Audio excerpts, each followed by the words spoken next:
Guys networking course की 16th video में आपका बहुत बहुत वेलकम है। गाइस ये वीडियो बहुत ज्यादा इंपॉर्टेंट और इंटरेस्टिंग होने वाली है। इस वीडियो में मैं आपको OSI मॉडल के बारे में बताऊंगा। OSI मॉडल क्या होता है, कैसे मतलब इसकी जरूरत पड़ती है एंड कहाँ पे ये वर्क करता है। इसमें डिफरेंट डिफरेंट तरीके की लेयर्स होती हैं, लेयर्स में डिफरेंट डिफरेंट तरीके की सर्विसेज होती हैं।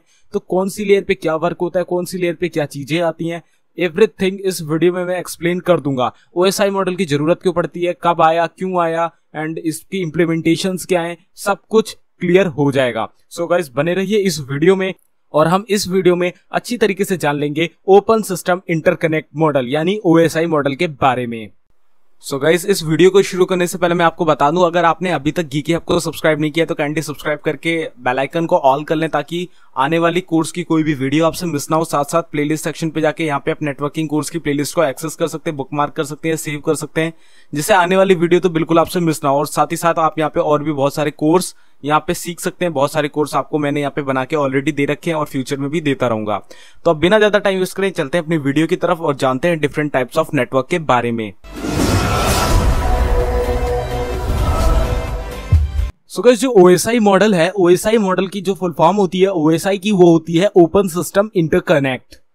तो यहाँ पे इंट्रोडक्शन जान लेते हैं ओपन सिस्टम इंटरकनेक्ट यानी OSI का एंड इसका मॉडल कैसा होता है हम आगे जानेंगे। तो open system interconnection basic reference है, आपका एक बेसिक रेफरेंस का मॉडल है। बेसिक रेफरेंस मतलब एक बेसिक मॉडल है जिसके बिना आपका कम्युनिकेशन नहीं हो पाता है। आपका जो कम्युनिकेशन है वो कैसे होता है, कैसी कैसी लेयर्स होती है, कहाँ पे क्या क्या चीजें लाई करती हैं, पूरा का पूरा ये जो कनेक्शन है जो बिल्ड करते हो आप, जैसे कोई मैसेज भेजते हो अपने व्हाट्सएप से किसी दूसरे फ्रेंड को, तो वो आपके मोबाइल फोन से कैसे निकलेगा और कैसे उस मोबाइल फोन पे जाके रिसीव होगा, इसके बीच में जो जो काम उस मैसेज के साथ होते हैं कि वो किस फॉर्म में कन्वर्ट होकर नेटवर्क में ट्रेवल करता है एंड वापस वो कैसी फॉर्म में कब चेंज होता है, कौन कौन से डिवाइसेस से होकर गुजरता है। तो पूरा एक जो कंप्लीट रेफरेंस होता है, जो कंप्लीट इंफॉर्मेशन मिलती है कि कहां से ये डाटा ट्रेवल करके कैसे कैसे किन डिवाइसेस से निकल के रिसीव हो रहा है। तो पूरा रेफरेंस मॉडल आपका OSI मॉडल के अंदर ही आता है और OSI मॉडल ही वर्क करता है वहां पे। OSI model is an abstract description for layered communication and computer network protocol design. तो ये एक्चुअल में डिफरेंट डिफरेंट लेयर्स में बना हुआ है। कम्युनिकेशन लेयर कहते हैं जिन्हें डिफरेंट तरीके की 7 लेयर्स होती हैं, जहां से अगर आप कोई भी नेटवर्क में कोई भी डाटा इधर से उधर कम्युनिकेट करते हो तब उस डाटा को उन 7 लेयरों से होके गुजरना पड़ता है और वापस जिसको रिसीव करना होता है, जहां पे वो पैकेट जा रहा होता है, वहां पे वापस से ऊपर से नीचे 7 लेयर्स से गुजरना पड़ता है। तो इस तरीके से ये OSI मॉडल आपका एक तरीके का डिजाइन है, एक कंप्लीट रेफरेंस मॉडल है जो कि आपको बताता है कि आपका डाटा कैसे ट्रेवल करता है, कैसे वो आप जब सेंड करते हो तो जाता है और कैसे वो रिसीवर के पास रिसीव होता है। तो सब कुछ इस रेफरेंस मॉडल में आपको समझ में आ जाता है। It was developed as part of the Open System Interconnection OSI, इसे हम OSI कहते हैं। In its most basic form, it divides network architecture into 7 layers। तो गाइस मैंने आपको बता दिया 7 लेयर्स होती हैं जो कि पूरा इसका आर्किटेक्चर होता है, जहां पे 7 लेयर्स वर्क करती है। डिफरेंट डिफरेंट लेयर्स में डिफरेंट डिफरेंट वर्क होते हैं, तो वो हम जानेंगे एक एक लेयर को एक्सप्लोर करके कि कैसे कौन सी लेयर पे क्या वर्क होता है। तो मैं यहाँ पे आपको बता दूं जो OSI मॉडल है उसे डेवलप कराया था ISO ने, यानी ISO मतलब इंटरनेशनल स्टैंडर्ड्स एंड ऑर्गेनाइजेशन। ये एक ऑर्गेनाइजेशन है जो कि मतलब स्टैंडर्डाइजेशन पर लाई करता है, जो स्टैंडर्ड्स को मेंटेन करता है। आपने कुछ प्रोडक्ट्स में भी देखा होगा, उसमें भी ISO का ट्रेड मार्क्स होते हैं, तो वो मार्क्स आपका स्टैंडर्ड लाई करते हैं, स्टैंडर्ड को दिखाते हैं कि हाँ भाई ये प्रोडक्ट इंपॉर्टेंट है एंड इसके बिना आपके लिए ये सही नहीं है। तो इस तरीके का यही है ISO, उसने ही इसको इंट्रोड्यूस कराया था। From top to bottom are the application presentation. तो यहाँ पे डिफरेंट डिफरेंट तरीके की जो 7 लेयर्स होती है उनके नाम है। एप्लीकेशन लेयर है, प्रेजेंटेशन लेयर है, सेशन लेयर है, ट्रांसपोर्ट है, नेटवर्क है, डाटा लिंक है, फिजिकल लेयर है। 7 लेयर्स होती हैं और 7 लेयर पे डिफरेंट डिफरेंट तरीके की प्रोटोकॉल्स होती हैं, डिवाइसेस होते हैं एंड अलग अलग काम होता है सबका। It is therefore often referred to as the OSI 7 layer model. इसे हम एज अल्टरनेट नेम पे OSI 7 लेयर मॉडल भी कह सकते हैं या 7 लेयर मॉडल भी कम्युनिकेशन का कह सकते हैं। तो हम नॉर्मली इसे OSI मॉडल ही कहते हैं, यानी ओपन सिस्टम इंटरकनेक्ट मॉडल।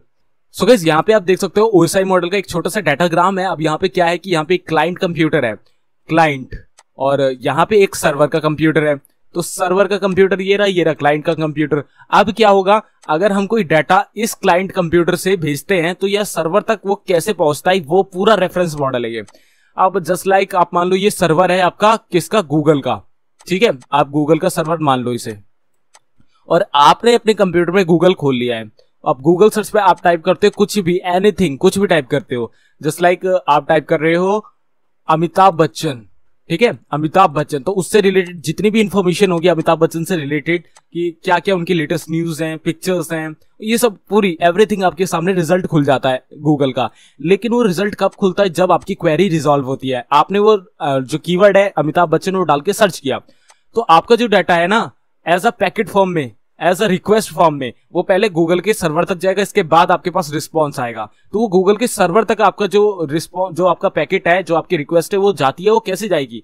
वहां पे डिफरेंट तरीके की लेयर्स होती हैं। पहली एप्लीकेशन लेयर से गुजरेगा आपका डाटा, आपके कंप्यूटर से निकलेगा जब, फिर प्रेजेंटेशन से निकलेगा, फिर सेशन से निकलेगा, फिर ट्रांसपोर्ट से निकलेगा, फिर नेटवर्क से निकलेगा, फिर डाटा लिंक से निकलेगा, फिर फिजिकल से निकलेगा। इसके बाद वो आईपी के होते थ्रू, मतलब जो आईपीज है उनके थ्रू होते हुए वो सर्वर तक पहुंचेगा। अब सर्वर के पास उसे रिसीव होना है। अब रिसीव कैसे होगा? पहले वो फिजिकल लेयर क्रॉस करेगा, फिर डाटा लिंक क्रॉस करेगा, फिर नेटवर्क क्रॉस करेगा, फिर ट्रांसपोर्ट क्रॉस करेगा, फिर सेशन क्रॉस करेगा, एंड इसके बाद प्रेजेंटेशन, एंड इसके बाद वो एप्लीकेशन लेयर को क्रॉस करके वो सर्वर में जाके रिसीव होगा, एंड फिर उसे प्रोसेस किया जाएगा। जब वो प्रोसेस पूरी तरीके से हो जाएगा, इसके बाद वो वापस से रिक्वेस्ट जो रिस्पॉन्स है उस फॉर्म में निकलेगा, और फिर इन लेयर्स को मतलब ट्रांसपोर्ट होते हुए, मतलब इनको पार करता हुआ वापस आएगा, और फिर नीचे की तरफ से वो हमारे कंप्यूटर को इन 7 लेयर को पार करके रिसीव होगा और हमें रिजल्ट मिल जाएंगे।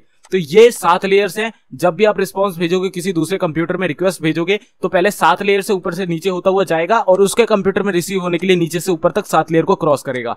इसके बाद जब वो रिप्लाई देगा तो ऊपर से नीचे तक 7 लेयर आएंगी, फिर आपका ट्रांसपोर्ट होकर यहाँ पे आएगा, फिर नीचे से ऊपर तक 7 लेयर जाएगा। इस तरीके से आपका ओएसआई मॉडल बीच में लगा होता है, किसी भी डाटा को किसी दूसरे कंप्यूटर से कनेक्ट कराने के लिए, कम्युनिकेशन कराने के लिए, पैकेट ट्रांसफर करने के लिए, डाटा ट्रांसफर करने के लिए, तो इन 7 लेयरों से गुजरना ही पड़ता है।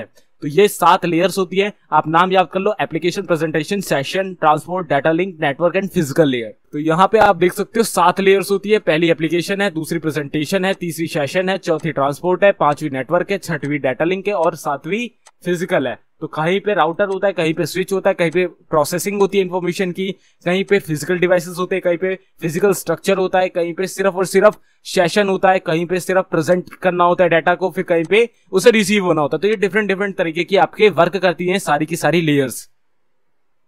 तो यहां पे देख लेते हैं कि कौन कौन से लेयर पे क्या वर्क होता है, कौन कौन सी प्रोटोकॉल्स आती हैं, क्या क्या एक्टिविटी में बदलाव होता है जो हम यहाँ पे कम्युनिकेशन बिल्ड करते हैं उनमें। तो अगर हम बात करें एप्लीकेशन लेयर से, जैसे यहाँ पे एक क्लाइंट कंप्यूटर है, ठीक है, यहाँ पे ये क्लाइंट कंप्यूटर है रेड कलर का। आप ये मोबाइल फोन है, आप मान लो, चलो क्लाइंट कंप्यूटर ना मान के आप मान लो ये एक मोबाइल फोन है। अब मोबाइल फोन से आपने एक व्हाट्सएप मैसेज किया है, व्हाट्सएप मैसेज किया है अपने फ्रेंड को, और आपका फ्रेंड ये रहा यहाँ पे ग्रीन मोबाइल पे। अब ये आपका फ्रेंड बैठा है यहाँ पे, ठीक है, ये आपका फ्रेंड बैठा है यहाँ पे, तो यहाँ पे उसे वो मैसेज रिसीव होना है। तो अब रिसीव कैसे होगा, मैंने ऑलरेडी आपको बता दिया कि आपका जो डाटा है वो कैसे यहाँ पे ट्रेवल करेगा। वो देखो, पहले तो इन 7 लेयर पे नीचे जाएगा, इस तरीके से यहाँ पे आपके जो मोबाइल फोन से मैसेज निकलेगा तो वो पहले 7 नीचे जाएगा। इसके बाद जब आपके दोस्त पे वो रिसीव होगा तो वो नीचे से ऊपर आएगा, ठीक है। तो आप इन लेयर्स को मान लेना, दोनों साइड आपकी एप्लीकेशन पहले है और फिजिकल लास्ट में है, ठीक है। अब मैं आपको पर्टिकुलर यहाँ पे एक एक प्रोटोकॉल के बारे में एक एक चीज बता देता हूँ। तो मैं यहाँ पे कौन सा मार्कर ले लूं, यहाँ पे मैं ब्लैक मार्कर ही ले लेता हूं। तो यहाँ पे सबसे पहला आपका, जैसे आपने मैसेज टाइप किया व्हाट्सएप में, आपने सेंड के बटन पे क्लिक किया, तो आपका जो डाटा है, अगर आप वेबसाइट में होते तो आपका डाटा HTTP के थ्रू जाता, क्योंकि वहां से रिक्वेस्ट जाती है HTTP की, या HTTPS भी होता है, ठीक है। आपने ईमेल भेजा, ईमेल के लिए SMTP यूज होता है, simple mail transfer protocol. Email exchange के लिए मैंने आपको ऑलरेडी बता रखा है, SMTP यूज होता है, सिंपल मेल ट्रांसफर प्रोटोकॉल। कोई फाइल होती है तो फाइल को शेयर करने के लिए नेटवर्क में हम FTP का यूज करते हैं, फाइल ट्रांसफर प्रोटोकॉल। और किसी रिमोट कनेक्शन के लिए हम टेलनेट का इस्तेमाल करते हैं, यानी टेलीकम्युनिकेशन नेटवर्क। तो ये तीनों डिफरेंट है। HTTP हमारा हाइपरटेक्स्ट ट्रांसफर प्रोटोकॉल होती है, जो कि हमारा इंटरनेट क्वेरीज को रिजॉल्व करता है, जो हम डाटा को रिक्वेस्ट भेजते हैं वो रिस्पॉन्स में आता है, तो ये HTTP तब काम करता है।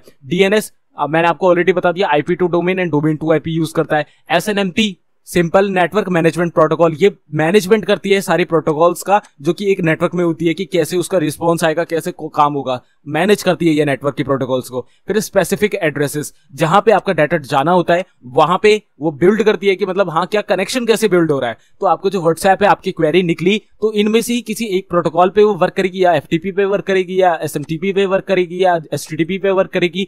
वो उसके सर्वर पे डिपेंड करता है कि वहां पे कौन से प्रोटोकॉल है। अब आप वेबसाइट से कोई भी मैसेज भेज रहे हो, वहां पे HTTP यूज होगा, आप चाहे फेसबुक से, वेबसाइट से भेजो, चाहे कैसे भी भेजो। डीएनएस यूज होगा। तो ये सारी प्रोटोकॉल्स आपकी वहां पे यूज होंगी क्योंकि इंटरनेट से कम्युनिकेशन आप कर रहे हो वहां पे, तो ये सभी प्रोटोकॉल वहां यूज होंगी जिसके थ्रू आपका डाटा जो है आपके मोबाइल फोन से इंटरनेट में तो नेट में तो पहुंच जाएगा। इसके बाद फिर उसे आगे बढ़ना है। फिर आपका प्रेजेंटेशन लेयर आती है। तो प्रेजेंटेशन लेयर में आप जब सेंड करते हो तो यहां कुछ भी नहीं होता है, सिंपल आपका जो डाटा है आगे बढ़ता है। सेशन लेयर पे भी कुछ नहीं होता है, आपका डाटा आगे बढ़ता है। फिर क्या होता है, यहाँ पे ट्रांसपोर्ट लेयर आती है। अब ट्रांसपोर्ट लेयर में आपका जो डाटा है आपके मोबाइल फोन से तो निकल गया, नेटवर्क पे तो पहुंच गया, लेकिन अभी उसे कहां पहुंचना है, अभी उसे पहुंचना है उस रिसीवर के मोबाइल फोन तक। अब ट्रांसपोर्ट लेयर आएगी यहाँ पे। अब ट्रांसपोर्ट लेयर में क्या है, एससीटीपी। अब ये एससीटीपी क्या काम करती है, स्ट्रीम कंट्रोल ट्रांसमिशन प्रोटोकॉल। इसमें आपके मल्टीपल स्ट्रीम्स में एक साथ डाटा हम भेज सकते हैं। अब मल्टीपल स्ट्रीम में आप मान लो मल्टीकास्ट होता है, सेम वही वर्क करती है। आपका डाटा ऐसा नहीं होता कि आपने 4 मैसेज भेजे एक एक करके जाएं, आप चारों एक साथ भेजोगे तो चारों एक साथ जाएंगे। तो वही वाला मल्टीपल स्ट्रीम में यहाँ पे वर्क होता है। एससीटीपी की मदद से यहाँ ट्रांसपोर्ट होता है। तो अगर आप सिंगल मैसेज भेज रहे हो तो एससीटीपी वहां यूज नहीं होगा, मल्टीपल में आपका यूज होता है। फिर टीसीपी लगता है। टीसीपी मैंने आपको बताया हुआ है, ट्रांसमिशन कंट्रोल प्रोटोकॉल। आपका डाटा जो जा रहा है वो कैसे जा रहा है, उसके मतलब जो उसका नेटवर्क बिल्ड है वो पहले होगा, पहले कम्युनिकेशन करके देखेगा कि हाँ भाई यहाँ पे डाटा जाता है, तो वेरिफिकेशन होगा पहले नेटवर्क का कि हाँ भाई कम्युनिकेशन हो पा रहा है, तो वो यहाँ पे होगा। तभी जब आपका यहाँ पे डाटा यहाँ तक पहुंचेगा, जब रिस्पॉन्स जाएगा सर्वर से, तब यहाँ पे टीसीपी वर्क करेगा। यूडीपी आपका डाटा यहाँ पे ओरिएंटेशन हो रहा है या नहीं हो रहा है उससे रिलेटेड नहीं है, आपका डाटा लूज हो जाएगा अगर वहां पे उसे कम्युनिकेशन नहीं मिला। तो ये दोनों यहाँ पे वर्क करते हैं ट्रांसपोर्ट लेयर में।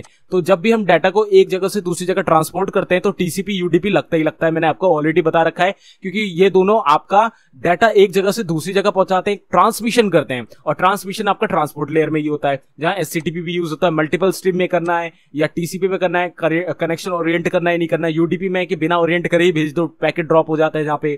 तो ये सब यहाँ पे वर्क होता है। फिर सॉकेट आते हैं यहाँ। सॉकेट मतलब जस्ट लाइक पोर्ट की तरह होते हैं, बिल्कुल पोर्ट। तो सॉकेट आप यहाँ ज्यादा ना समझो, जो फिजिकल जो ट्रांसपोर्टेशन में सॉकेट होते हैं, लॉजिकल सॉकेट कहते हैं जिन्हें, वो यूज होते हैं, जो कि एक तरीके का होल्ड होता है और कुछ नहीं।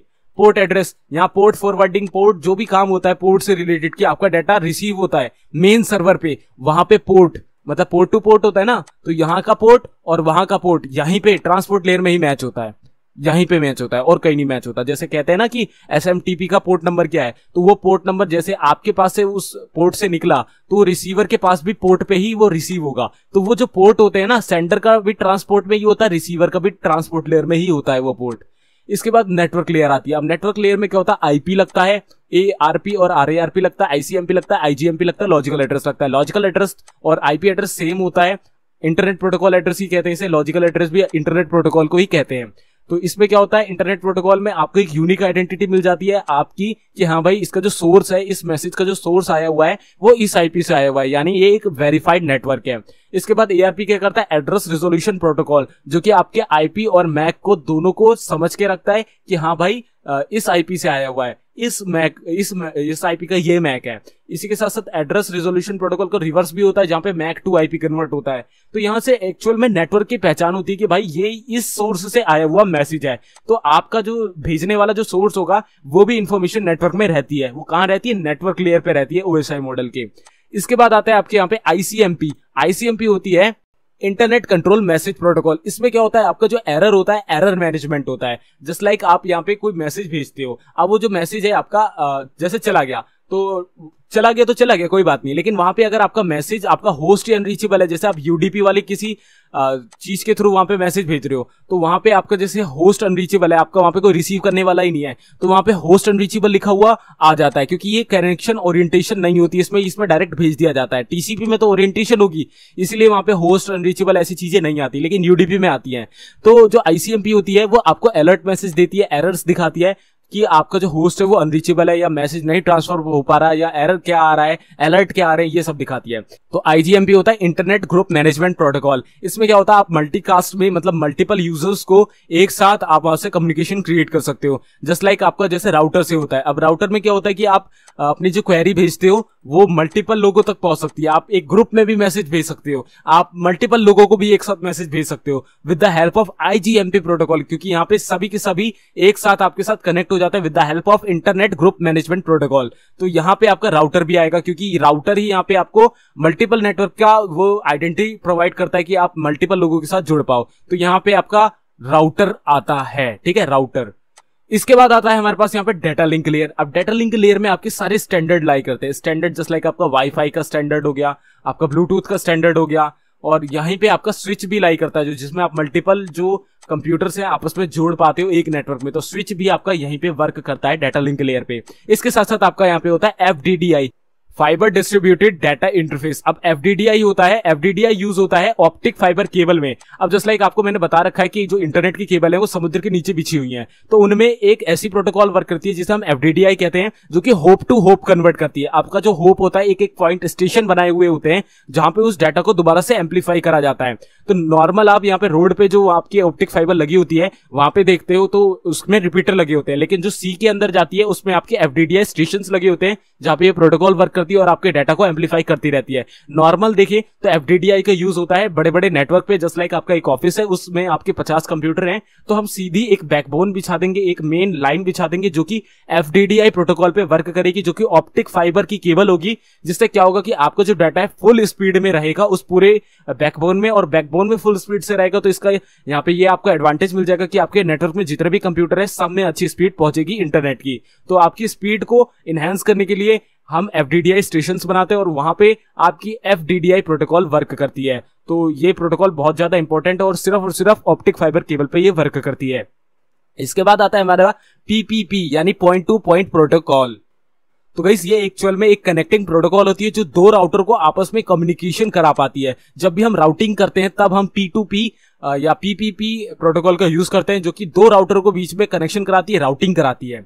इसके बाद फिजिकल एड्रेस यानी मैक एड्रेस, हार्डवेयर एड्रेस हमारा यहाँ पे आता है, जहां पे आपके कंप्यूटर की एक यूनिक पहचान बनती है नेटवर्क में या पूरे इंटरनेट में कि हाँ भाई इस कंप्यूटर की एक यूनिक पहचान है, ये कंप्यूटर का एड्रेस ये है। IP से कभी भी आपकी पहचान नहीं होती, आपकी पहचान इंटरनेट में आपके मैक एड्रेस और आपके फिजिकल एड्रेस यानी जो आपका मेन मैक एड्रेस होता है NIC कार्ड में या आपके एडेप्टर्स में, उससे होती है। तो यहीं पे आपका डाटा लिंक लेयर में आपका फिजिकल एड्रेस भी आपका नोटिस किया जाता है।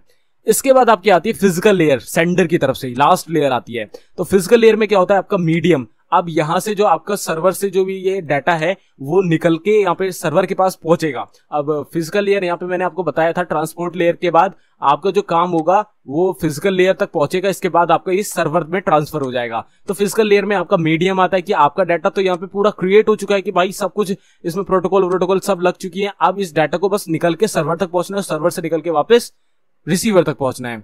तो अब यहाँ पे आपका मीडियम होगा कि आपने ऑप्टिक फाइबर लगाई है, कोएक्सियल केबल लगाई है या दूसरी कोई लगाई है, तो वो सब यहाँ पे चेक करा जाएगा। राउटर डिवाइसेस, राउटर नहीं एक्चुअली डिवाइसेस जो हब होता है और जो दूसरी चीजें होती है कि आपका जो पूरा नेटवर्क है, फायरवॉल है, ये सब है, इन सब चीजों से डाटा को निकल कर जाना होता है। तो पूरा मीडियम मतलब वायर से लेकर कनेक्टर से लेकर ये सब चीजें फिजिकल लेयर में आती हैं। और जैसे यहाँ पे 10 बेस है, तो 10 बेस जो होता है वो एक्चुअल में 10 Mbps का कनेक्शन होता है। अगर ये 10 बेस 2 होता तो ये 200 मीटर का कनेक्शन होता, 10 बेस 5 होता तो 500 मीटर का कनेक्शन होता। तो इस तरीके से ये 10 बेस ये आपका होता है जो BNC कनेक्टर होता है उसमें वर्क करता है, बेयोनेट नील कॉन्सलमेन यानी कोएक्सियल केबल में। तो यहाँ पे कोई भी हो सकती है, ट्विस्टेड पेयर भी हो सकती है, कोएक्सियल भी हो सकती है, ऑप्टिक फाइबर भी हो सकती है, वायरलेस नेटवर्क भी हो सकता है। तो यहाँ पे मीडियम को देखा जाता है। तो यहाँ पे एप्लीकेशन लेयर में आपके प्रोटोकॉल्स होंगी जिससे वो सेंड होगा डाटा, वो लगेंगी। रिजॉल्विंग वाली प्रोटोकॉल लगेगी, डाटा सेंड करने वाली प्रोटोकॉल लगेगी। प्रेजेंटेशन और सेशन लेयर से वो निकलेगा, फिर वो ट्रांसपोर्ट लेयर में पहुंचेगा। ट्रांसपोर्ट लेयर में पहुंचने के बाद वो नेटवर्क लेयर पे पहुंचेगा, फिर डाटा लिंक पे पहुंचेगा, फिर फिजिकल पे पहुंचेगा। एंड इसके बाद ये डाटा निकल के आपका सर्वर में पहुंच जाएगा। अब सर्वर में रिसीव हो गया, अब सर्वर में रिसीव हो गया आपके दोस्त पे जाएगा। अब दोस्त पे जाने पे उसे कौन सी लेयर्स पार करनी पड़ेंगी, उसे दोबारा से नीचे से पार करनी पड़ेंगी। तो मैं इसे इरेज कर देता हूं और नीचे से आपको रिसीवर पे कैसे रिसीव होगा वो बता देता हूं। तो गाइस अब हमारा जो डाटा है वो सर्वर में पहुंच चुका था, अब हमें उसे रिसीव करना है। तो वो नीचे से ऊपर जाएगा रिसीव होने के लिए। तो नीचे जब तक वो रिसीवर के पास पहुंचेगा, रिसीवर के फोन में पहुंचेगा, तो पहले तो वो वायरलेस मीडियम के थ्रू आ रहेगा, जिस भी मीडियम के थ्रू आ रहा है, आपका ऑप्टिक फाइबर से आ रहा है राउटर तक, फिर राउटर से आपका वायरलेसली मतलब आपके मोबाइल फोन में आ रहा है। तो उस मीडियम से होता हुआ आपके फिजिकल लेयर को क्रॉस करेगा। वो आपका उस वाले मतलब सेंडिंग में क्या था, आपके ये सब होके, ये सारी लेयर्स पे होके वो फिजिकल लेयर से होके निकलता था, क्योंकि आपका लास्ट मीडियम वो है। अब रिसीव होने में वो सबसे पहले यही एंटर करेगा, इसके बाद ये सब होता हुआ मोबाइल फोन पे वो ओपन होगा। ठीक है, तो यहाँ पे आपके मीडियम के थ्रू आएगा। ठीक है, इस मीडियम के थ्रू आपका आ गया। इसके बाद आएगा डाटा लिंक लेयर पे, जहां पे आपके स्टैंडर्ड लाई करेंगे, स्टैंडर्ड के हिसाब से वो रिसीव होगा। और आपका FDDI वर्क करेगा, जहां पे आपका ऑप्टिक फाइबर केबल होगी तो FDDI रन करेगा। पॉइंट टू पॉइंट अगर दो राउटर होंगे तो दोनों को बीच में कम्युनिकेशन होगी, इसके बाद रिसीव होगा। फिजिकल एड्रेस देखा जाएगा, मैक एड्रेस देखा जाएगा कि हाँ भाई इस IP में जाना था, इस जगह पे जाना था, तो मैं सही जगह पहुंचाऊं कि नहीं पहुंचाऊं, मैक से वो रिजॉल्व होगा। तो मैक एड्रेस के थ्रू वो आइडेंटिफाई हो जाएगा कि हाँ भाई बिल्कुल सही जगह हूं, IP से रिजॉल्व होगा। इसके बाद वो नेटवर्क लेयर पे पहुंचेगा, नेटवर्क लेयर में IP होगी और आपका एड्रेस रेजोल्यूशन प्रोटोकॉल होगा। और यहाँ पे ARP RARP की मदद से क्या होगा, यहाँ पे आपका IP और मैक दोनों चीज चेक करा जाएगा कि हाँ भाई वो सही जगह पे रिजॉल्व हुआ है कि नहीं हुआ है। ICMP लगेगा कि कोई अलर्ट है, कोई एरर है, कोई भी प्रॉब्लम है कि नहीं, ये सब ICMP से चेक होगा। IGMP अगर ग्रुप से रिलेटेड कोई भी चीज होगी तो IGMP प्रोटोकॉल भी वहां वर्क करेगा। ये दोनों ही प्रोटोकॉल आपके IP के अंदर ही आती है, इंटरनेट प्रोटोकॉल के अंदर। लॉजिकल एड्रेस मैंने बता रखा है, IP को ही कहते हैं। तो ये सारी चीजें होंगी, मैच ये सब हो जाएगा। इसके बाद वो ट्रांसपोर्ट लेयर में पहुंचेगा। ट्रांसपोर्ट लेयर में क्या होगा, SCTP आपका SCTP वर्क करता है, TCP वर्क करता है, UDP वर्क करता है। तो यहाँ पे ये तीनों चीजें आपका यहाँ पे जो डाटा है उसका ट्रांसमिशन डिसाइड करेंगे कि वो ट्रांसमिट कैसे हुआ है, वो कनेक्शन ओरिएंटेशन के साथ हुआ है या नहीं हुआ है। अगर आपकी प्रोटोकॉल कनेक्शन ओरिएंटेशन वाली है तो TCP से होगा, अगर नहीं है तो UDP से होगा। तो दोनों वो करेंगे। अगर कोई दिक्कत होती है तो UDP वाले में कोई दिक्कत होती है तो वहां पे वो डायरेक्ट ड्रॉप कर देता है पैकेट। TCP में क्या होता है, TCP में वो पहले ही ओरिएंटेशन कर लेता है, इसके बाद वो रिसीव करता है। तो इन दोनों में ट्रांसपोर्टेशन देखी जाएगी, सॉकेट्स होंगे, पोर्ट देखा जाएगा। अब यहीं पे आपका पोर्ट टू पोर्ट जो कम्युनिकेशन होता है उस पोर्ट से, मतलब सेंडर के ट्रांसपोर्ट लेयर के पोर्ट से निकल के यहीं पे पोर्ट पे वो रिसीव होगा, जहां पे अब डाटा की फॉर्म चेंज होने लगेगी, मतलब वो मेन डाटा में आ जाएगा। अभी तक यहाँ पे जो डाटा की फॉर्म रहती थी वो सेगमेंट पैकेट में रहा करती थी। सेगमेंट्स और पैकेट्स में पहले वो फ्रेम पे चेंज होता था, फिर सेगमेंट पे, फिर पैकेट में, ऐसे रहती थी। अब यहाँ पे आके वो मेन फॉर्म पे कन्वर्ट हो जाएगा। तो कौन सी लेयर पे सेगमेंट में रहती है, कौन सी लेयर में पैकेट में रहती है और कौन सी लेयर में फ्रेम्स पे रहती है, वो पूरा मैं आगे पर्टिकुलर एक एक प्रेजेंटेशन करके दिखाऊंगा। इसके बाद सेशन लेयर पे पहुंचेगा। सेशन लेयर पे जैसे ही यहां तक आपका अगर जैसे रिसीवर को मोबाइल फोन के डाटा ऑन नहीं है, ठीक है, नेटवर्क में वो कनेक्टेड नहीं है, डाटा कनेक्शन ऑफ है, तो यहां तक आके वो रुक जाएगा। ठीक है, यहां तक आके वो रुक जाएगा। इसके बाद जैसे ही वो डाटा कनेक्शन ऑन करेगा तो वो सेशन बनाएगा। आपका जैसे मोबाइल फोन है, आप जब भी मोबाइल फोन में डाटा ऑन करते हो तो एक सेशन बनता है ना, तो वैसे ही सेशन बनेगा एक, जैसे ही वो डाटा कनेक्शन ऑन करेगा। और सेशन जैसे ही बना तो वैसे ही आपका मैसेज रिसीव हो जाएगा आपके मोबाइल फोन पे। सेशन बन गया तो सेशन बनते ही वहां रिसीव होने लगेगा। और प्रेजेंटेशन लेयर पे आएगा, प्रेजेंटेशन में मतलब प्रेजेंट कर दो डाटा को, यहाँ पे वो प्रेजेंट होने लगेगा। अब वो आ कैसे रहा है, आपका जो वहां पे कनेक्शन ओरिएंटेशन कैसे हो रही है, रिस्पॉन्स कैसे आ रहा है, वहां पे भी आपका HTTP SMTP ये सब वर्क करेगा, क्योंकि ये मेल एक्सचेंज के लिए होता है, ये फाइल एक्सचेंज के लिए होता है, ये टेलीकम्युनिकेशन के लिए होता है और ये आपका हाइपरटेक्स्ट एक्सचेंज के लिए होता है। तो यहाँ पे आके वो रिजॉल्व भी होगा और वहां पे रिस्पॉन्स भी मिलेगा और सारे काम स्पेसिफिकली हो जाएंगे एंड इसके बाद आपको वो डिस्प्ले हो जाएगा एप्लीकेशन लेयर से निकलकर। तो इस तरीके से आपका सेंड होता है और इस तरीके से आपका रिसीव होता है। तो आई होप यहाँ पे आपको इन प्रोटोकॉल्स के बारे में यहाँ पे समझ में आ गए होंगे। तो यहाँ पे आप एक्टिविटीज पढ़ लो इनकी, जैसे एप्लीकेशन लेयर है आपकी to allow access to network resources, सारे नेटवर्क रिसोर्सेज से ये एक्सेस लेता है, जैसे HTTP SMTP FTP। इसके बाद प्रेजेंटेशन में to translate encrypt and compress data. अब प्रेजेंटेशन में मैंने आपको बताया सेशन लेयर पे आपका डाटा आ गया तो यहाँ पे सेशन जैसे ही आप ऑन करोगे आपको वो प्रेजेंट होने लगेगा। अब प्रेजेंट कैसे होगा, अभी तक जो आपने सुना होगा एंड टू एंड इंक्रिप्शन होता है और आपका जो डाटा होता है वो पैकेट फॉर्म में होता है। पैकेट फॉर्म में जो भी होता है अगर हम HTTPS के थ्रू वहां पे उसे सेंड कर रहे हैं तो वो इंक्रिप्टेड फॉर्म में जाएगा, सिक्योर फॉर्म में जाएगा। तो अगर आपका HTTPS है तो यहाँ पे प्रेजेंटेशन लेयर में आपको वो इंक्रिप्ट होगा, कंप्रेस्ड होगा, ट्रांसलेट होगा, ठीक है, वैसे वर्क करेगा। सेशन लेयर में क्या है, यहाँ पे आपका establish manage and terminate session, मैंने बताया ना, इंटरनेट ऑन करोगे, ऑफ करोगे, टर्मिनेट करोगे तब वो सेशन इस्टेब्लिश होगा, इसके बाद ही वो वहां पे रिसीव या सेंड होगा। तो यहाँ पे इंटरनेट कनेक्टिविटी की बात हो रही है सेशन लेयर पे। ट्रांसपोर्ट लेयर में to provide reliable process to process message delivery and error recovery. अब यहाँ पे आपका जो TCP UDP है तो UDP में आपके एरर आने की चांसेस होते हैं और TCP में नहीं होते, तो यहाँ पे एरर रिकवरी की बात करी गई है, प्रोसेस टू प्रोसेस मैसेज। अब प्रोसेस टू प्रोसेस आपका TCP में होता है कि पहले आपका प्रोसेस करेगा, रिस्पॉन्स आएगा तभी वो आगे प्रोसेस करेगा। UDP में डायरेक्ट कर देता है इसलिए एरर आते हैं। TCP ज्यादातर यूज होता है तो आपकी एरर रिकवरी के भी चांस होते हैं। नेटवर्क में आपका क्या होता है, to move packet from source to destination. Network layer यही काम करती है, आपका पैकेट एक जगह से दूसरी जगह पहुंचाती है IP ICMP IGMP के थ्रू या एड्रेस रेजोल्यूशन प्रोटोकॉल के थ्रू, उसका एक यूनिक आइडेंटिफिकेशन भी रहता है। तो ये इंटर नेटवर्किंग का काम करती है नेटवर्क लेयर। इसके बाद आती है डाटा लिंक। डाटा लिंक क्या होती है, होप टू होप डिलीवरी करती है, और इसमें जो बिट का फॉर्म होता है वो फ्रेम में कन्वर्ट हो जाता है। तो होप टू होप को मतलब है एक आईपी के थ्रू दूसरी आईपी में जाना। जैसे मैं यहाँ से अमेरिका में किसी मोबाइल फोन से कॉन्टेक्ट करता हूँ इंटरनेट के थ्रू, तो मेरे जो होप बनेंगे वो मेरा बनेगा, इसके बाद मेरा पब्लिक नेटवर्क का बनेगा, इसके बाद मेरा आईएसपी का बनेगा, फिर उसके आईएसपी का होप बनेगा, इसके बाद इंटरनेशनल कोई होप बनेगा, इसके बाद उसके सर्वर का होप बनेगा, इसके बाद उस रिसीवर का होप बनेगा। होप एक्चुअल में चेक पॉइंट होते हैं आईपीस के। तो यहाँ पे होप टू होप डिलीवरी होती है। यहाँ पे आपका एफडीडीआई वर्क करता है। मैंने बताया ना स्टेशन होते हैं जो सीज के नीचे वायर जाती हैं, तो उस सीज को जहाँ पे पर्टिकुलर एक स्टेशन होते हैं वो एज अ होप कंसिडर करे जाते हैं। फिजिकल लेयर, फिजिकल लेयर में हमारे जो भी ट्रांसमिशन मीडियाज होती हैं, जस्ट लाइक हमारा केबल हो गई, हमारी वायरलेस मीडियम हो गई, इन सबको देखा जाता है। To transmit bits over a medium to provide mechanical and electrical specification. Mechanical में आपकी डिवाइसेस हो गए, आपके इलेक्ट्रिकल में भी ये डिवाइसेस और पावर हो गई। तो ये फिजिकल लेयर का काम होता है। फिजिकल लेयर आपको नॉर्मली देखने को भी मिल जाती है, जो आपकी डिवाइसेस होती हैं, केबल्स होते हैं, कनेक्टर्स होते हैं, इलेक्ट्रिक सप्लाई होती है, ये सब फिजिकल लेयर में ही आता है डाटा ट्रांसमिशन के। तो ये था आपका ओएसआई मॉडल का एक छोटा सा ओवरव्यू। अब हम इन्हें एक एक लेयर को पर्टिकुलरली अच्छे से एक्सप्लोर कर करके देख लेते हैं कि कैसी लेयर पे क्या वर्क होता है। तो गाइस अब हम यहाँ पे फिजिकल लेयर के बारे में देखने वाले हैं। तो आपका जो फिजिकल लेयर होती है उसमें जब आपका डाटा आता है, देखो ये फ्रॉम डाटा लिंक लेयर। अब ये जो आपका डाटा लिंक है ये मैं आपको यहाँ पे दिखा रहा हूँ कि आपका जो डाटा लिंक लेयर है वहां से रिसीव होगा फिजिकल लेयर में। एक्चुअल में जो फिजिकल लेयर होती है वो सबसे ऊपर होती है, ठीक है। तो सबसे ऊपर होती है, तो पहले हम फिजिकल लेयर के बारे में पढ़ने वाले हैं। मैं आपको एक बार दोबारा से दिखा दूं, जो आपकी फिजिकल लेयर होती है वो बिल्कुल नीचे होती है, उसके ऊपर एक डाटा लिंक लेयर होती है। तो यहाँ पे हम जो काम करने वाले हैं रिसीवर के साथ पढ़ने वाले हैं। जैसे रिसीवर के पास कैसे मैसेज आता है, तो हम यहाँ पे नीचे से ऊपर की तरफ पढ़ने वाले हैं। पहले फिजिकल, फिर डाटा लिंक, फिर नेटवर्क, नेटवर्क के बाद ट्रांसपोर्ट, ट्रांसपोर्ट के बाद सेशन, सेशन के बाद प्रेजेंटेशन, फिर एप्लीकेशन, ठीक है। इस तरीके से हम यहाँ पे पढ़ने वाले हैं।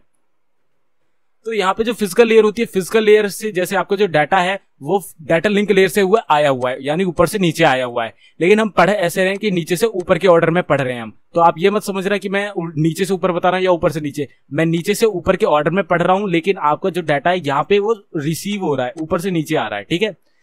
तो यहाँ पे फिजिकल लेयर है। फिजिकल लेयर में आपका जो डाटा लिंक से जो डाटा है वो नीचे आता है, और इस साइड से जो आपका डाटा लिंक है वो ऊपर सेंड करता है, ठीक है। रिसीव के लिए ऊपर भेजता है, इस साइड से ऊपर से नीचे रिसीव करता है, इससे नीचे से ऊपर सेंड करता है।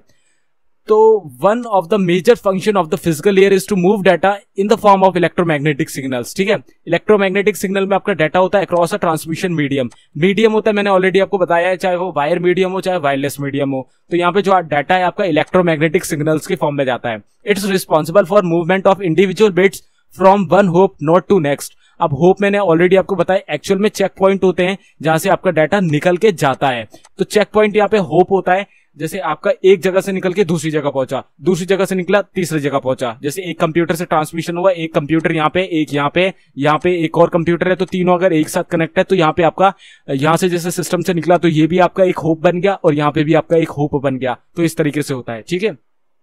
Both data and signals can be either along और डिजिटल।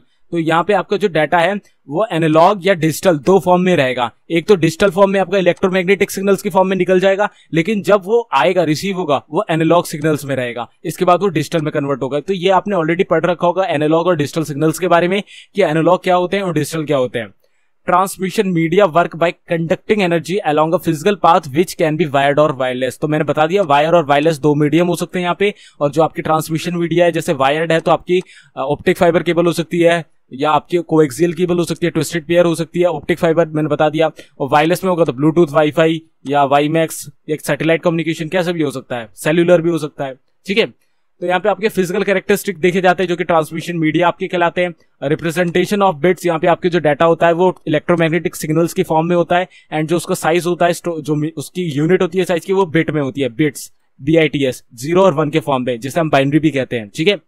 फिर डाटा रेट यहाँ पे देखा जाता है, duration of a bit which is how long it last. तो यहाँ डाटा रेट होता है कि आपका जो डाटा है वो किस रेट में यहाँ पे आपका कन्वर्ट हो रहा है डिजिटल में, ठीक है। एनालॉग टू डिजिटल कितनी रेट में कन्वर्ट हो रहा है, तो ये डाटा रेट होता है यहाँ पे। सिंक्रोनाइजेशन ऑफ बिट्स होता है यहाँ पे, सेंडर रिसीवर का जो क्लॉक होता है, जो क्लॉक टाइम होता है, उसके हिसाब से यहाँ सिंक्रोनाइजेशन होता है, तभी आपको वहां पे लेफ्ट टाइम देखने को मिलता है कि इतनी देर में आपका डाटा डिलीट हो जाएगा, डाउनलोड हो जाएगा या कॉपी हो जाएगा, तब वो सिंक्रोनाइजेशन की मदद से ही देखने को मिलता है, ठीक है। तो यहाँ सिंक्रोनाइजेशन भी हो जाता है। Line configuration point two point यहाँ वर्क करता है। तो यहाँ पे point two point protocol work नहीं करता, पीयर टू पीयर जो नेटवर्क मैंने आपको बताया था ना, पॉइंट टू पॉइंट है या पॉइंट टू मल्टी पॉइंट है, जो कि सर्वर वाला होता है। तो ये दोनों तरीके की लाइन कॉन्फ़िगरेशन जो कि होते हैं एक्चुअल में कम्युनिकेशन मॉडल्स, वो यहाँ पे वर्क करते हैं। इसके बाद फिजिकल टोपोलॉजीज कुछ होती है। अब फिजिकल टोपोलॉजीज आप समझ लो कि कैसी टोपोलॉजी जो आपके मीडियम्स पे वर्क करे, जो आपके हार्डवेयर पे वर्क करे, वो वाली होती है। इसके साथ साथ ट्रांसमिशन मोड होते हैं यहाँ पे। अब ट्रांसमिशन मोड में कौन कौन से, सिंप्लेक्स है, हाफ ड्यूप्लेक्स है और फुल ड्यूप्लेक्स है। सिंप्लेक्स में आपका डाटा है एक साइड से जाएगा, ठीक है। हाफ ड्यूप्लेक्स में है जाएगा भी आएगा भी, लेकिन वन एट अ टाइम, या तो एक बार में आप भेजो या तो एक बार में आप रिसीव कर लो, दोनों एक साथ नहीं हो सकता। फुल ड्यूप्लेक्स में क्या है कि आप भेज भी एक साथ सकते हो और रिसीव भी एक साथ कर सकते हो। तो ये कम्युनिकेशन के ट्रांसमिशन मीडियम कहलाते हैं। तो सिंप्लेक्स होता है एक साइड से भेजना, या इस साइड से भेज लो या उस साइड से भेज लो। हाफ ड्यूप्लेक्स में दोनों साइड से भेज सकते हो, लेकिन एक बार में एक। फुल ड्यूप्लेक्स में दोनों साइड से भेजो और एक टाइम पे भेजो, कोई दिक्कत वाली बात नहीं है। ट्रांसमिशन कहते हैं, जो ट्रांसमिशन होता है ना डाटा का, वो मोड होते हैं ये तीनों, ठीक है। इसके बाद आती है आपकी यहाँ पे डाटा लिंक लेयर। अब डाटा लिंक लेयर के ऊपर होती है नेटवर्क लेयर। तो इस तरीके से यहाँ पे रिसीव होता है, इस तरीके से रिसीवर पे सेंड कर दिया जाता है, ठीक है। इसके बीच में आप मान लो सर्वर है, हर लेयर के बीच में यहाँ सर्वर होता है या कुछ और मान लो जो मीडियम का काम करता है वहां पे। तो data link layer is responsible for moving frames from one hope या टू नेक्स्ट। अब यहाँ पे जो आपका डाटा है बिट्स से फ्रेम्स में कन्वर्ट हो जाता है, बिट्स से फ्रेम में कन्वर्ट हो जाएगा। फ्रेम एक्चुअल में फॉर्म होती है डाटा की। अब फ्रेम होता है 1500 बाइट्स का। अब 1500 बाइट्स होती है, उसमें 1484 बाइट होती हैं जो मेन वहां पे डाटा होता है। 8 बिट के यहाँ पे ये सोर्स और डेस्टिनेशन आईपीस के लिए रिजर्व होते हैं। 8 बिट सोर्स के लिए, 8 बिट आपके डेस्टिनेशन आईपी के लिए रिजर्व्ड है, और बाकी 1484 बाइट्स का आपका यहाँ पे फ्रेम होता है जहां पे आपका डाटा होता है। मतलब एक एक फ्रेम में आपका डाटा अलग अलग स्टोर होता है। तो डिफरेंट अमाउंट में यहाँ पे आपके जो ये फ्रेम्स है वो ट्रांसफर होते हैं। तो यहाँ पे आपका क्या क्या काम होता है, फ्रेमिंग होती है, मतलब आपका डाटा बिट से फ्रेम में कन्वर्ट होता है और रिसीवर के पास फ्रेम से वापस बिट में हो जाता है। फिजिकल एड्रेसिंग होती है, यानी मैक एड्रेस यहाँ पे देखा जाता है, नोट करा जाता है, और वहां पे ARP RARP आगे जो टेबल होती है वो वर्क होके आती है। फिर फिजिकल एड्रेस यहाँ पे देख लिया जाता है, मैच कर लिया जाता है। फिर फ्लो कंट्रोल होता है यहाँ पे, फ्लो कंट्रोल की कितना डाटा किस अमाउंट में बाइंड होके जा रहा है, यानी फ्रेम में बाइंड होके। तो ये उस तरीके से इसका मैकेनिज्म वर्क करता है। इसके बाद यहाँ पे एरर कंट्रोलिंग होती है, यानी आपका रिट्रांसमिशन करना है या नहीं करना है, आपका कुछ डाटा जो वहां पे आपकी फ्रेमिंग हुई है वहां पे कुछ लूज हो गया है या नहीं हो गया है, ये सब यहाँ पे डाटा लिंक में देखा जाता है। इसके बाद उन्हें बाइंड कर दिया जाता है। बाइंड मतलब एक पूरी फॉर्म में कन्वर्ट कर दिया जाता है। अगर आपने प्रोग्रामिंग पढ़ी है तो इनकैप्सुलेशन वहां पढ़ा होगा, इनकैप्सुलेट कर दिया जाता है इन्हें। एक्सेस कंट्रोल होता है। एक्सेस कंट्रोल क्या आता है कि यहाँ पे जो आपका डिवाइस है, अब देखो मैक एड्रेस यहाँ इसीलिए दिया गया था क्योंकि उसे जो यहाँ पे रिसीव होना है वो परफेक्ट जगह पे रिसीव हो, जहां का उसे फिजिकल में सोर्स वहां पे मिला है, जिस मैक एड्रेस का मिला है, जिस आईपी का मिला है, वो यहाँ पे कंट्रोल किया जाता है, वो यहाँ पे वेरीफाई किया जाता है ताकि एक्सेस कहीं और ना हो, एक्सेस का कंट्रोल रहे, ठीक है। अनऑथराइज चीजें ना यहाँ पे परफॉर्म ना हो पाए, तो एक्सेस कंट्रोल यहीं पे होता है। इसके बाद यहाँ पे हमारी आती है नेटवर्क लेयर। अब नेटवर्क लेयर के जो होती है वो ट्रांसपोर्ट लेयर के जस्ट नीचे होती है। तो यहाँ पे जो आपकी डाटा की फॉर्म होती है वो पैकेट्स में होती है, यानी पैकेट्स में आपको जो डाटा होता है ट्रांसपोर्ट लेयर से नेटवर्क लेयर पे आता है। तो यहाँ पे ज्यादा कुछ भी नहीं होता है। यहाँ पे जो the network layer is responsible for the delivery of individual packets from the source destination to destination. इसे कुछ नहीं करना, आपके जो कंप्यूटर है, आपका जो मोबाइल फोन है, उससे आपके डाटा को निकाल कर पैकेट्स की फॉर्म में मेन जगह पर रिसीव करा देना होता है। जैसे आपका सर्वर, इसके बाद आपका सर्वर से वो जाएगा मेन सर्वर पे। जो मेन सर्वर होता है, जो आपको ये जो सर्वर में बोल रहा हूं, ये आप राउटर मान सकते हो, राउटर, ठीक है ना। मेन सर्वर आप मत मान लेना, ये एक्चुअल में चेक पॉइंट मान लो जो कि आपका राउटर है, या जहां पे आपके पोर्ट्स लगे होते हैं, लॉजिकल पोर्ट्स। तो वो निकल कर आपका जाता है फिर मेन सर्वर पे। तो मेन सर्वर से फिर वहां पे जो उसका रिसीवर होता है, राउटर वाउटर, वहां से निकल के उसके मोबाइल फोन पे रिसीव होता है। तो यहाँ पे जब वो राउटर पे पहुंचता है तब वो जो काम होता है वो नेटवर्क लेयर का होता है कि वो यहाँ से आपके डाटा को निकाल के दूसरे नेटवर्क में ट्रांसफर कर पाए, ठीक है। इसके साथ लॉजिकल एड्रेसिंग होती है यहाँ पे, यानी आईपी एड्रेस यहाँ पे देखा जाता है, वही यहाँ पे नोट करा जाता है, इसी से हमें आईपी मिलता है। तो आईपी में ही सारा वर्क होता है। राउटिंग करी जाती है, मतलब कहां से आया है, कहां को जाएगा, या कौन से रास्ते में इसे ले जाना है। तो इस तरीके के काम आपके नेटवर्क लेयर पे यहाँ पे होते हैं।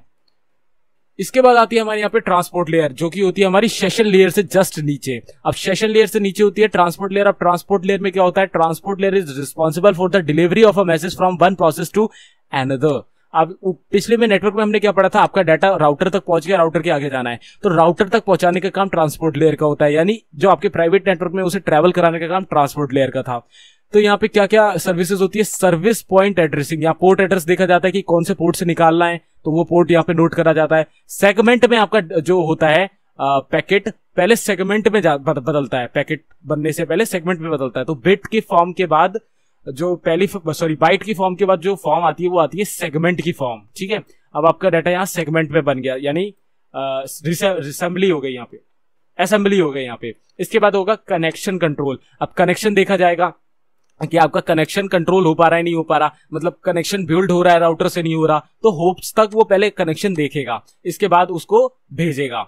इसके बाद आती है आपकी फ्लो कंट्रोल। फ्लो कंट्रोल क्या होगा, एंड टू एंड होगा, यानी आपका जो डाटा है वो सही जगह पे सही तरीके से जा रहा है नहीं जा रहा, बीच में लूज तो नहीं हो रहा, पैकेट ड्रॉप तो नहीं हो रहा, टीसीपी यूडीपी वाला सेम वर्क, ठीक है, यहाँ पे होगा। इसके बाद एरर कंट्रोल, मतलब आपका डाटा लूज हुआ तो उस डाटा को वहां से हटा दिया जाएगा और दोबारा से भेजा जाएगा, टीसीपी का फायदा मिल जाता है यहाँ पे। तो इस तरीके से पूरा एरर कंट्रोल भी यहाँ पे हो जाता है।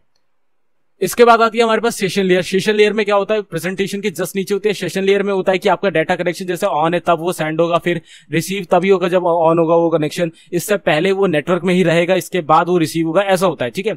Session layer is responsible for dialog control and synchronization. Synchronization से यहाँ पे मतलब है कि जैसे ही आपका कनेक्शन बनेगा, स्टैब्लिश होगा, तुरंत वहां पे आपको वो रिसीव हो जाएगा, सिंक्रोनाइज हो जाएगा। जैसे होता नहीं है जीमेल में आप देखो सिंकिंग होती है, सिंकिंग से क्या होता है कि आपको लाइव टाइम जो भी दिखता है वहां पे लाइव चीजें आ जाती हैं, जो भी ईमेल आ रही होती है वो सब सिंक्रोनाइज होके आ जाती हैं जब आप सिंकिंग करते हो। तो सेम वही सिंकिंग है यहाँ पे। डायलॉग कंट्रोल होगा, हाफ डुप्लेक्स और फुल डुप्लेक्स, किस तरीके से आपका डाटा आया, मैंने फुल डुप्लेक्स हाफ डुप्लेक्स बता दिया। सेंड भी हो सकता है एक ही बार में, रिसीव भी हो सकता है, लेकिन हाफ डुप्लेक्स में वन एट ए टाइम और फुल डुप्लेक्स में दोनों एक साथ कर सकते हो। सिंक्रोनाइजेशन बता दिया कि आप प्रोसेस उसको लाइव कर दो, तुरंत आपको वहां पे रिफ्रेश होके रिजल्ट मिल जाए। तो ये सब सेशन लेयर में होता है। इससे ऊपर आती है आपकी प्रेजेंटेशन लेयर। प्रेजेंटेशन में आपका डाटा प्रेजेंट करना लगता है, तो प्रेजेंट कैसे करते हैं वहां पे, उसकी बिल्कुल सही फॉर्म में लाके। अब जो रियल डाटा की फॉर्म होती है वो किस तरीके से आएगी, पहले आपका वो डाटा ट्रांसलेट होगा, जैसे भी उसमें डिजिटल एनालॉग सिग्नल में होगा तो वो मेन जो आपकी भाषा है, जो आपके मेन सिग्नल से उनमें ट्रांसलेट होगा। इनक्रिप्टेड फॉर्म में होता है तो वो डिक्रिप्ट होगा और आपको जो आपके लेटर्स अल्फाबेट उन फॉर्म में है वो उस फॉर्म में आ जाएगा। कंप्रेशन होता है डाटा का, क्योंकि पैकेट में चेंज होता है, सेगमेंट में चेंज होता है और फिर आपका फ्रेम्स में चेंज होता है, तो आपका डाटा कंप्रेस्ड होके ही होता है, तो वो डिकम्प्रेस होगा और आपको मेन एक्चुअल फॉर्म में वो डाटा दिख जाएगा। एप्लीकेशन लेयर जो कि टॉप लेवल में आती है आपकी लेयर, वो होती है। अब यहाँ पे क्या होता है देखो, the application layer is responsible for providing services to the user. ये सर्विसेज प्रोवाइड करती है, चाहे वो HTTP की हो, चाहे FTP की हो, चाहे किसी और चीज की हो, तो वो सर्विसेज आपको यहाँ प्रोवाइड करती है। तो फायदे क्या क्या है, नेटवर्क वर्चुअल टर्मिनल, आपका ये टर्मिनल होता है, क्योंकि टर्मिनल क्या होता है, जहां पे आपके रेलवे स्टेशन में टर्मिनल देखा होगा तो ट्रेन एंड होती है जहां से आगे नहीं जाती, तो ये एक्चुअल में टर्मिनल होता है, यहीं पे आके डाटा को रिसीव होना, यहीं से डाटा ओरिजिनेट होगा, तो दोनों की तरफ से ये टर्मिनल होता है। File transfer, access and management, यहीं से आपकी FTP वर्क करता है, तो फाइल ट्रांसफर हो जाता है। एक्सेस करना है तब आपका FTAM यूज होता है, TFTP यूज होता है। मैनेजमेंट करना है तो आपका मैनेजमेंट वाली प्रोटोकॉल्स यूज होती है, तो SNMP आप मान लो मैनेजमेंट के लिए होता है, जो आपका नेटवर्क मैनेजमेंट होता है, simple network management protocol SNMP management करने के लिए यूज होती है। तो ये सारी प्रोटोकॉल यहीं पे यूज होती है। इसके बाद आती है आपकी मेल सर्विस, जैसे मेल्स एक्सचेंज करनी है, मेल के ऊपर काम करना है, तब यहाँ पे आपका एक प्रोटोकॉल होती है जिसे कहते हैं SMTP, simple mail transfer protocol, वो यहाँ पे यूज होती है।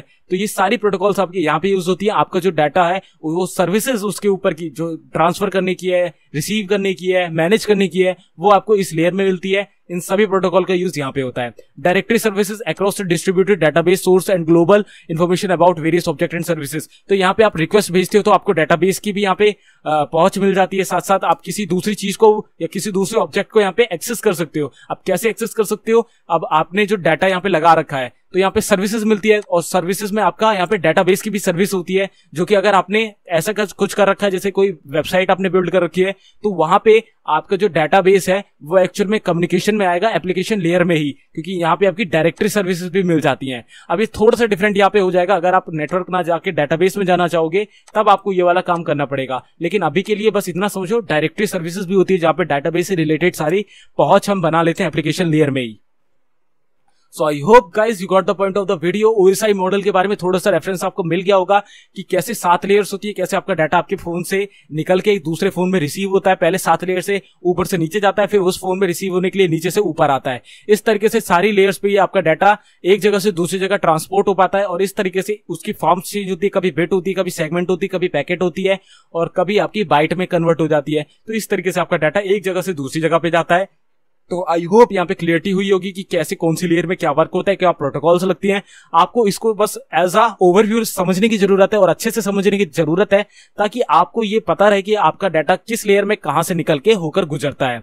सो इस वीडियो में इतना ही। अगली वीडियो में हम इस रेफरेंस मॉडल का इम्प्लीमेंटेशन मॉडल यानी TCP IP model, transmission control protocol, internet protocol का मॉडल जानेंगे जो कि बहुत ज्यादा इंपॉर्टेंट है। सेम इसकी इंप्लीमेंटेशन होती है।